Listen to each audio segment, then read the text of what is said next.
ദീപേഷും ഡെയ്സിയും പ്രണയിച്ചു വിവാഹം കഴിച്ചവരാണ്. പക്ഷേ 4 വർഷത്തെ ദാമ്പത്യത്തിനൊടുവിൽ അവർ എത്തിയത് വിവാഹമോചനം എന്ന ആവശ്യവുമായി വക്കീലിന് മുന്നിലാണ്. വളരെ നാൾ ആലോചിച്ചെടുത്ത തീരുമാനമായിരുന്നു അത്. ഉഭയസമ്മതപ്രകാരമുള്ള വിവാഹമോചനമായിരുന്നതിനാൽ വക്കീൽ ഇരുവരെയും വിളിച്ചു വരുത്തി വിശദമായി സംസാരിച്ചു. രണ്ടുപേരും പറഞ്ഞ കാര്യങ്ങളിൽ നിന്ന് ഇരുവരും തമ്മിൽ മാനസികമായ അകൽച്ചയോ വിദ്വേഷമോ ഇല്ലെന്ന് വക്കീലിന് മനസ്സിലായി. 4 വർഷമായിട്ടും കുട്ടികളുണ്ടായിട്ടില്ല എന്നതായിരുന്നു അവരുടെ പ്രശ്നം. ഡെയ്സിയുടെ പ്രശ്നം കൊണ്ടാണ് കുട്ടികൾ ഉണ്ടാവാത്തത് എന്നു പറഞ്ഞ് ദീപേഷിൻ്റെ വീട്ടുകാർ അവളെ നിരന്തരമായി കുറ്റപ്പെടുത്താൻ തുടങ്ങി.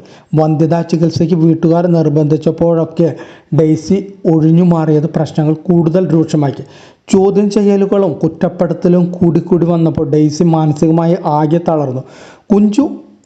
കുഞ്ഞു ഉണ്ടാവാത്തതിൻ്റെ കാരണം ഒരിക്കലും ശാരീരിക ബന്ധത്തിൽ ഏർപ്പെടാതിരുന്നത് കൊണ്ടാണ് എന്ന സത്യം ആരോടും ഡെയ്സി പറഞ്ഞില്ല. ചോദ്യം ചെയ്യലുകൾ ഏറിയപ്പോഴാണ് വിവാഹമോചനം എന്ന തീരുമാനത്തിലേക്ക് ഡെയ്സി എത്തിയത്.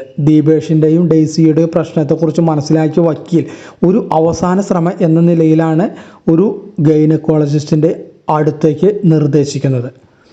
ഗൈനക്കോളജിസ്റ്റ് അവരുടെ പ്രശ്നങ്ങൾ പഠിച്ചു. പ്രശ്നങ്ങളുടെ യഥാർത്ഥ കാരണം ഇതായിരുന്നു. അതായത് വിവാഹം കഴിഞ്ഞ് 2 ആഴ്ചയ്ക്ക് ശേഷമാണ് ആദ്യമായി അവർ ശാരീരിക ബന്ധത്തിന് ശ്രമിക്കുന്നത്. തുടക്കം അല്പം ബുദ്ധിമുട്ടായി തോന്നിയെങ്കിലും ഭാഗികമായി ബന്ധപ്പെടാൻ കഴിഞ്ഞു. അത് കഴിഞ്ഞ് ലൈറ്റ് ഇട്ടപ്പോഴാണ് കിടക്കവിരിയിൽ പടർന്ന രക്തം ദീപേഷ് കാണുന്നത്. അയാൾ ഞെട്ടിത്തരിച്ചുപോയി. അയാൾ ആകെ വിയർത്തു കുളിച്ചു. ശരീരം തളരുന്നത് പോലെ അയാൾക്ക് തോന്നി. അതിനുശേഷം ഏതാനും മാസങ്ങളോളം അവർ ശാരീരിക ബന്ധത്തിന് ശ്രമിച്ചതേയില്ല.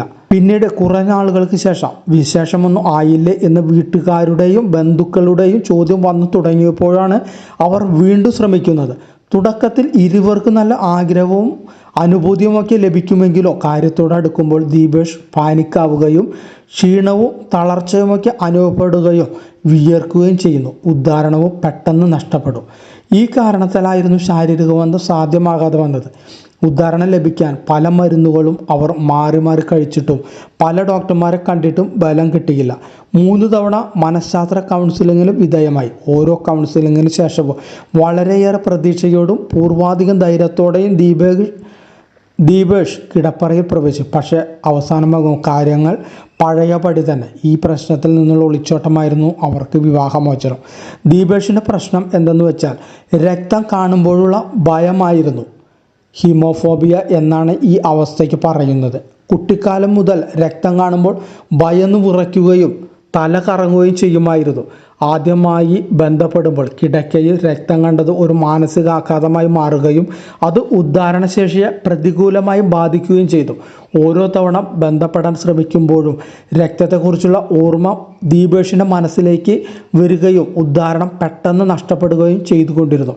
ക്രമേണ ശാരീരിക ബന്ധത്തെക്കുറിച്ച് ഓർക്കുന്നത് പോലും അയാൾക്ക് ഭയമായി മാറി. ഇവിടെ 2 ആഴ്ചയോളം നീണ്ടുനിന്ന ചികിത്സയിലൂടെ ദീപേഷിൻ്റെ ആത്മവിശ്വാസം വീണ്ടെടുക്കാൻ കഴിഞ്ഞു. ചികിത്സയുടെ 2 ആഴ്ചകൾക്ക് ശേഷം അവർ പൂർണ്ണ സന്തോഷത്തോടെ ശാരീരിക ബന്ധത്തിൽ ഏർപ്പെട്ടു. കാലങ്ങൾ വീണ്ടും കടന്നുപോയിരുന്നു. ഇപ്പോൾ ഡെയ്സി 5 മാസം ഗർഭിണിയാണ്. ലൈംഗിക ബന്ധത്തോടുള്ള ഭയവും വെറുപ്പും അറപ്പുമുള്ള കൂടുതലായി കാണുന്നത് സ്ത്രീകളിലാണെങ്കിലും പലപ്പോഴും പുരുഷന്മാരെയും ബാധിക്കാറുണ്ട്.